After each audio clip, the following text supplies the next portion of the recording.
Assalamualaikum warahmatullahi wabarakatuh. Kawan-kawan semua, pada siang yang penuh berkah ini kita akan membahas tentang bagaimana mendiagnose penyakit hati. Kawan-kawan semua, kita mengenal 3 macam penyakit. Yang pertama adalah penyakit hati, yang kedua penyakit jiwa, dan ketiga adalah penyakit fisik. Membedakan penyakit fisik dengan penyakit jiwa lebih mudah daripada membedakan penyakit jiwa dengan penyakit hati. Walaupun demikian, ketiganya memiliki persamaan. Apapun yang dikenai oleh ketiga penyakit itu, ia tidak akan mampu menjalankan fungsinya dengan baik. Tubuh kita disebut berpenyakit apabila ada bagian tubuh kita yang tidak menjalankan fungsinya dengan benar. Telinga Anda disebut sakit apabila ia tidak dapat mendengar lagi. Di antara fungsi hati, menurut Al-Ghazali adalah untuk mendekatkan diri kepada Allah Subhanahu wa Ta'ala. Allah telah menciptakan hati sebagai tempat Allah bersemayam. Tuhan berkata dalam sebuah hadis qudsi, "Langit dan bumi tidak dapat meliputiku, hanya hati manusia yang dapat meliputiku." Dalam hadis qudsi lain, Tuhan berkata, "Hai anak Adam, Aku telah menciptakan taman bagimu, dan sebelum kamu bisa memasuki taman ciptaanku, aku usir setan di dalamnya.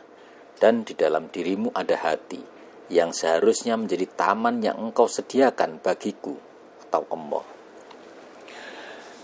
Kawan-kawan semua yang dirahmati Allah, hadis ini menunjukkan bahwa fungsi hati adalah untuk mengenal Tuhan, mencintai Tuhan, menemui Tuhan, dan pada tingkat tertentu melihat Tuhan atau berjumpa dengannya. Hati yang berpenyakit ditandai dengan tertutupnya mata batin kita dari penglihatan ruhania. Ada hubungan antara penyakit jiwa dan penyakit fisik. Sebagai contoh, penyakit jiwa yang paling populer pada masyarakat modern adalah stres. Stres pada penyakit jiwa adalah seperti sakit flu pada penyakit fisik. Dari beberapa penelitian ilmiah, diketahui bahwa orang-orang yang stres mengalami gangguan pada sistem imun atau sistem kekebalan dalam tubuhnya. Orang yang banyak mengalami stres cenderung gampang sekali terkena penyakit. Ini menunjukkan bahwa penyakit jiwa amat berpengaruh dalam menimbulkan gangguan fisik. Demikian pula sebaliknya, penyakit fisik dapat menimbulkan gangguan jiwa. Orang yang sakit terus-menerus, sudah berobat kemana-mana tetapi belum sembuh, juga bisa mengalami penyakit jiwa. Orang tersebut boleh jadi cepat tersinggung, mudah marah, dan sebagainya. Salah satu di antara penyakit jiwa adalah perasaan cemas, takut akan sesuatu yang tidak jelas. Ada 2 macam ketakutan. Pertama, takut kepada sesuatu yang terlihat, misalnya ketakutan pada harimau.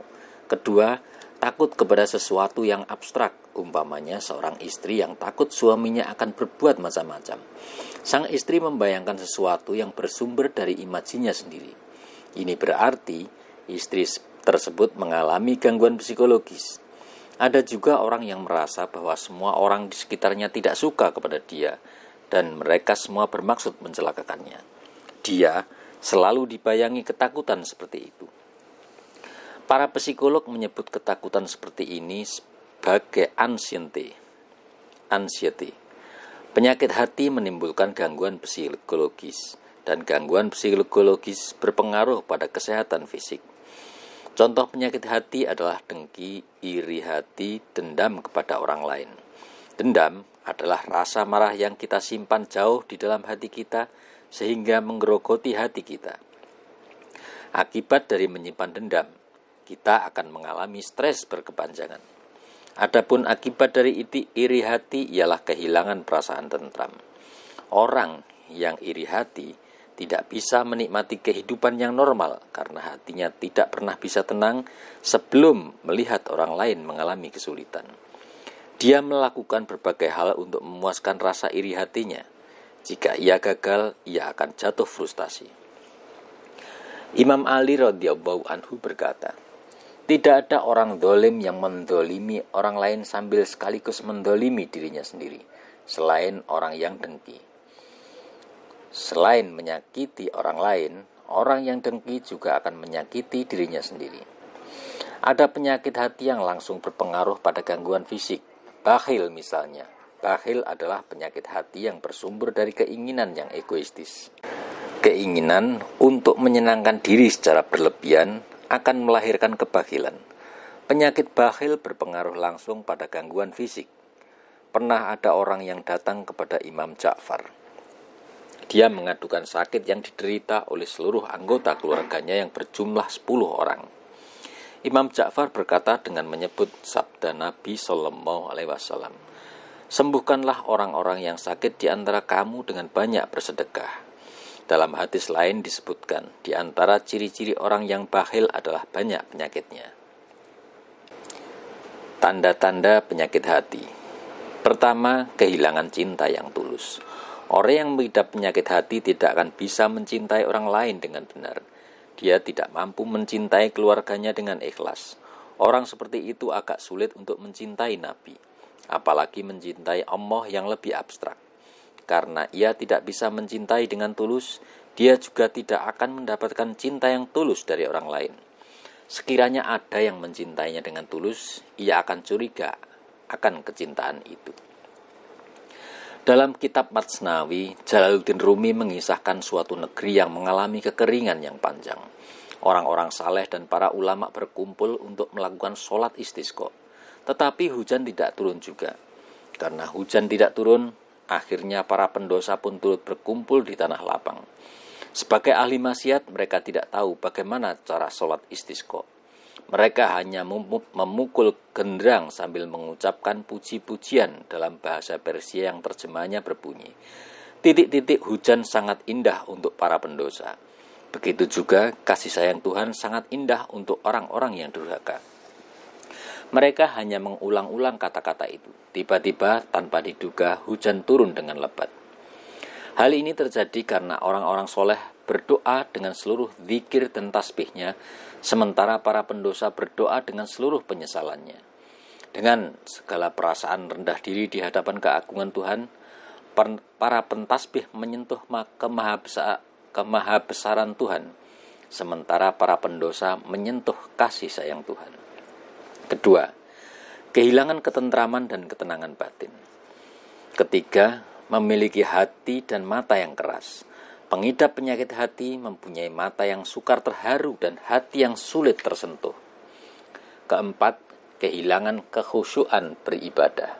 Kelima, malas beribadah atau beramal. Keenam, senang melakukan dosa. Orang yang berpenyakit hati merasakan kebahagiaan dalam melakukan dosa. Tidak ada penyesalan bersalah yang mengganggu dirinya sama sekali. Sebuah doa dari Nabi Muhammad SAW berbunyi, "Ya Allah, jadikanlah aku orang yang apabila berbuat baik, aku berbahagia, dan apabila aku berbuat dosa, aku cepat-cepat beristighfar."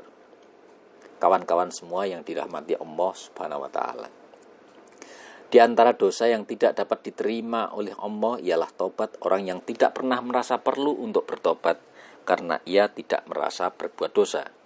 Kali pertama seseorang melakukan dosa, ia akan merasa bersalah. Tetapi saat ia mengulanginya untuk kedua kali, rasa bersalah itu akan berkurang. Setelah ia berulang-ulang melakukan maksiat, ia akan memulai menyenangi kemaksiatan itu. Bahkan, ia terus menjadi ketagihan untuk berbuat maksiat terus-menerus. Ini menandakan orang tersebut sudah berada dalam kategori firman Allah, "Dalam hatinya ada penyakit, lalu Allah tambahkan penyakitnya." Quran Surat Al-Baqarah ayat 10.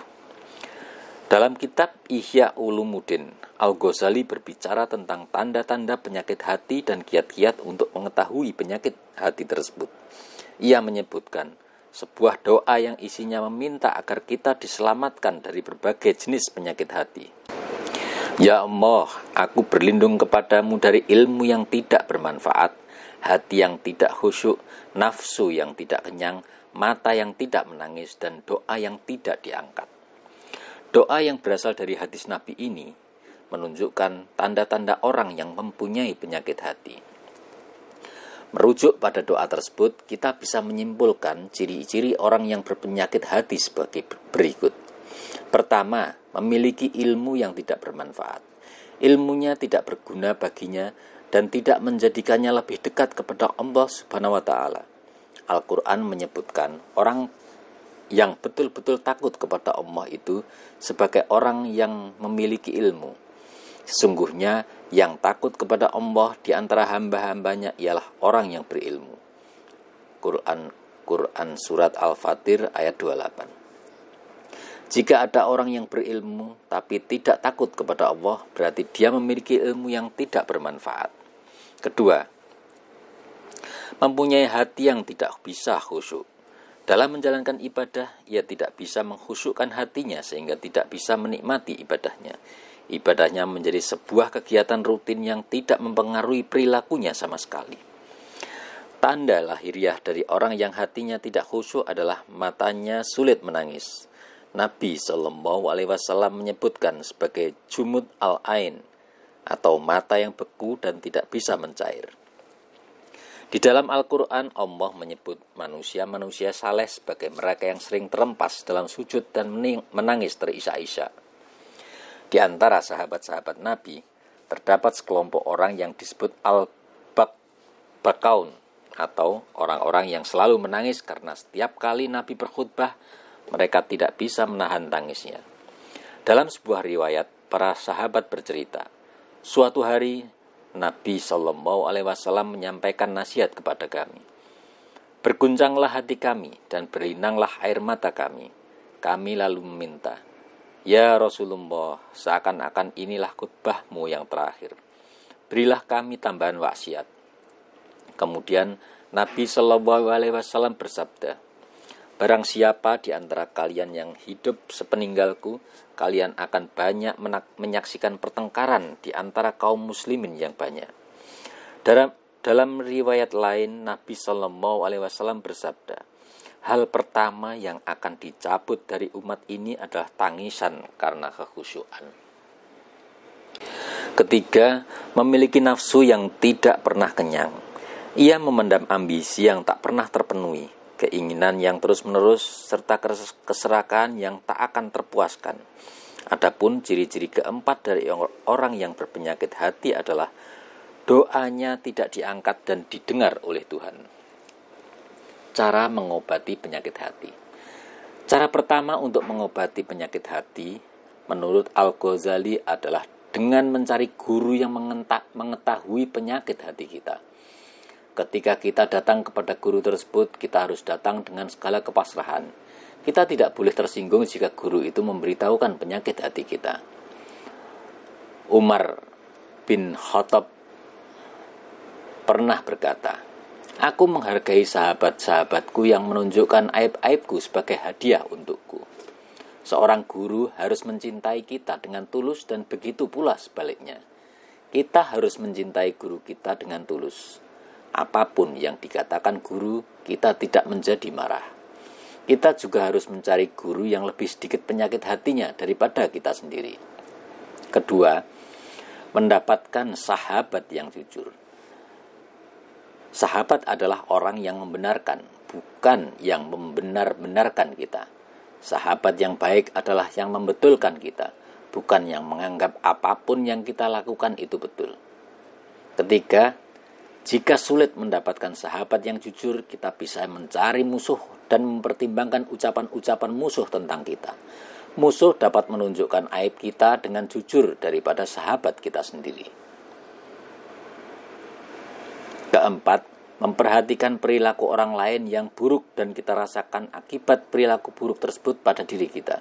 Dengan cara itu, kita tidak akan melakukan hal yang sama. Hal ini sangat mudah karena kita sering memperhatikan perilaku orang lain yang buruk daripada perilaku buruk kita sendiri.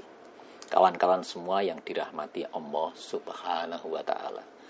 Jalaluddin Rumi berkisah, di sebuah kota ada seorang pria yang menanam pohon berduri di tengah jalan. Wali kota sudah berulang-ulang memperingatkannya agar memotong pohon duri itu. Setiap kali diingatkan, orang itu selalu mengatakan bahwa ia akan memotongnya keesokan harinya. namun orang itu tidak juga memenuhi janjinya. Setelah beberapa tahun, orang ini bertambah tua, tapi pohonnya yang berduri belum dipotong juga. Pohon itu bahkan bertambah besar, tumbuh seiring dengan waktu. Cabang-cabangnya yang tajam menutupi hampir semua bagian jalan. Duri itu tidak saja melukai orang-orang yang mempunyai jalan, orang yang melalui jalan tersebut, tapi juga melukai pemiliknya. Sang pemilik kini ingin memotong pohon itu, tapi apa daya, usianya sudah sangat tua. Ia menjadi amat lelah sehingga tidak mampu lagi untuk menebas pohon yang ia tanam sendiri. Di akhir kisah ini Rumi memberikan nasihatnya. Dalam hidup ini kalian sudah banyak sekali menanam pohon berduri dalam hati kalian. Duri-duri ini tidak saja menusuk orang lain tapi juga dirimu sendiri. Ambillah kapak, potonglah seluruh duri itu sekarang sebelum kalian kehilangan tenaga sama sekali. Yang dimaksud Rumi dengan pohon berduri dalam hati adalah penyakit hati dalam ruh kita. Bersamaan dengan bertambahnya umur, meningkat pula kekuatannya. Tak ada lagi waktu yang lebih tepat untuk menebang pohon berduri di hati kita selain saat ini. Esok hari, penyakit hati itu akan bersemakin kuat, sementara tenaga kita bertambah lemah. Tak ada daya kita lagi untuk menghancurkannya. Kawan-kawan semua yang dirahmati Allah Subhanahu wa Ta'ala, sebelum segalanya terlambat dan nyawa kita diambil, marilah kita bertaubat dengan bersungguh-sungguh taubat. Demikian kawan-kawan, wabul muwafiq ila aqwamit thoriq. Wassalamualaikum warahmatullahi wabarakatuh.